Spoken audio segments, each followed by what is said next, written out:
Israel के विदेश मंत्रालय ने जो है ट्वीट करके तुर्की पर यह आरोप लगाया है कि तुर्की लगातार आतंकी संगठन हमास को फलने फूलने की जगह दे रहा है, तो दूसरी तरफ जो तुर्की का दूतावास भारत में मौजूद है उसके राजनयिक साफ तौर पर लिख रहे हैं कि हमास का फुटप्रिंट अब पाकिस्तान में खूब बढ़ रहा है। इजरायली प्राइम मिनिस्टर नेतन्याहू ने कल इंडिया के प्राइम मिनिस्टर अपने प्राइम मिनिस्टर नरेंद्र मोदी से बात की।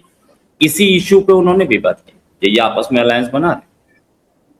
पाकिस्तान के लिए ये अलायंस बहुत बड़ी चीज है, क्योंकि पाकिस्तान के पास डॉलर्स आएंगे, उससे पैसा आएगा।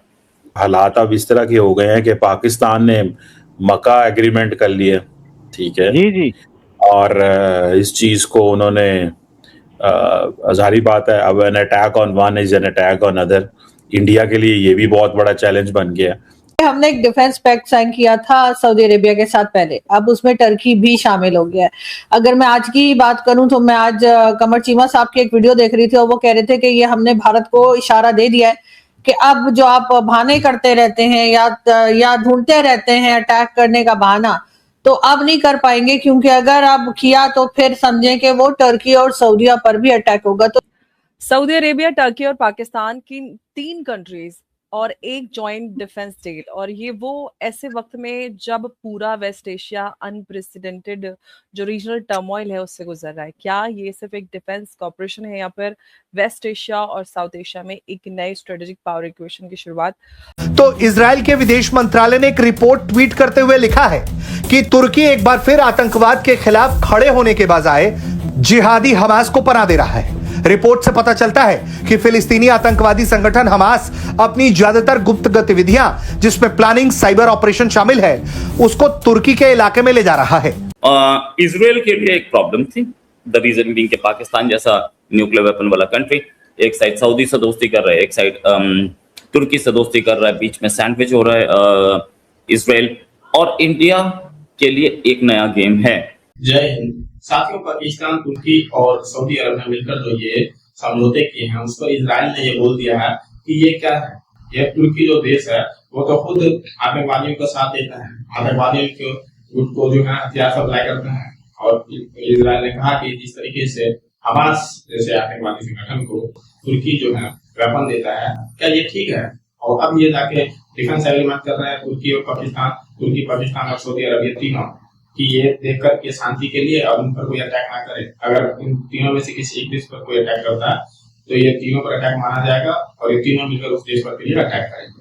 लेकिन साथियों, इजराइल ने बोला, इससे पहले ईरान ने भी बोल चुका है कि ये जो सऊदी अरब, ईरान, सऊदी अरब, तुर्की और पाकिस्तान ये जो समझौते हैं, ये सिर्फ और सिर्फ एक कागज का टुकड़ा है जिस पर इन्होंने आके साइन कर दिया। ये प्रभाव में आने वाला नहीं है। और उसके बाद प्रभाव देखने को भी मिला था किस तरीके से ईरान समर्थित यमन के जो हुती हैं उन्होंने सऊदी पर अटैक किया और जिसको पाकिस्तानी भी ठोके गए। ठीक है, यानी एक साथ दो पे अटैक हो गया, लेकिन हुआ क्या बदले में? कुछ भी नहीं हुआ और इनको बुरी तरीके से जो है इनके डील की जो है धज्जियां उड़ गई। और जब इजराइल ने अब ये बोल दिया है, और इजराइल ने भी खुला बोल दिया है, ये जो तीनों देश हैं ये जाकर भी इनको कुछ उखाड़ नहीं सकते, क्योंकि साथ में इससे पहले भी इजराइल की इतिहास आप देख सकते हैं कि इजराइल से 6 खाड़ी देश में पंगा लेने की कोशिश किया था और 6 को धूल चटाया था इजराइल ने। और अब ये समझौता करके दोबारा से ये दिखाना चाह रहे हैं कि ये इस क्षेत्र में जो है अपना दबदबा बना लेंगे, लेकिन इससे इजराइल ने बता दिया इससे उनको कोई फर्क पड़ने वाला नहीं है। जो देश आतंकवादियों को प्लानिंग, संगठन बनाने, लोगों को भर्ती करने की जगह देता है, वो आतंकवाद को बढ़ावा देता है। इस पूरे मामले पर जो कान है उसकी एक रिपोर्ट भी सामने है। उसमें कहा गया है कि हमास अपनी कुछ संगठनात्मक गतिविधियां, जिसमें प्लानिंग, साइबर विभाग शामिल है, उसे तुर्की शिफ्ट कर रहा है। फिलिस्तीनी सूत्रों के हवाले से कहा गया है कि तुर्की में ट्रांसफर होने वाली गतिविधियों में हमास की ज्यादातर गुप्त गतिविधियां शामिल हैं, जबकि कतर इस आतंकवादी संगठन के नेतृत्व और सार्वजनिक गतिविधियों की मेजबानी करता रहेगा।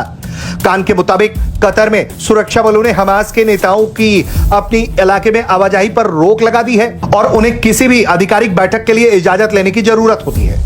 यह हमास के खलील अल हया को अपना नेता नियुक्त करने के फैसले का नतीजा है, जिसे कतर ने पसंद नहीं किया है। इसके बजाय कतर ने खालिद मशाल को समर्थन किया, जिसके ईरान समर्थित अल हया की तुलना में कतर के करीबी संबंध थे। वहीं इजराइल की तरफ से पाकिस्तान पर भी आरोप लगाया गया है। एक रिपोर्ट का हवाला देते हुए यह कहा गया है कि 7 अक्टूबर को इजराइल पर हमास के हमले के बाद से कई सूत्रों ने दक्षिण एशिया में हमास की बढ़ती मौजूदगी की ओर इशारा किया है। हमास और पाकिस्तानी समर्थित आतंकवादी समूहों के बीच मजबूत संबंध आतंकवाद रोधी प्रयासों के लिए गंभीर चुनौती पेश करते हैं। इजराइल ने जिस रिपोर्ट को शेयर किया है उसमें लिखा गया है कि नरसंहार के बाद लगातार हमास के प्रमुख नेता पाकिस्तान की यात्रा पर हैं, जहां उन्हें खुले तौर पर सार्वजनिक रैलियों को संबोधित करना और फिलिस्तीन के समर्थन में सम्मेलनों में भाग लिया और वहीं पर आतंकवादी गतिविधियों को अंजाम देने की प्लानिंग भी हो रही है। साफ तौर पर इजराइल के निशाने पर तुर्की और पाकिस्तान है। डिफेंस डील के बाद इजराइल का इस तरह से खुलेआम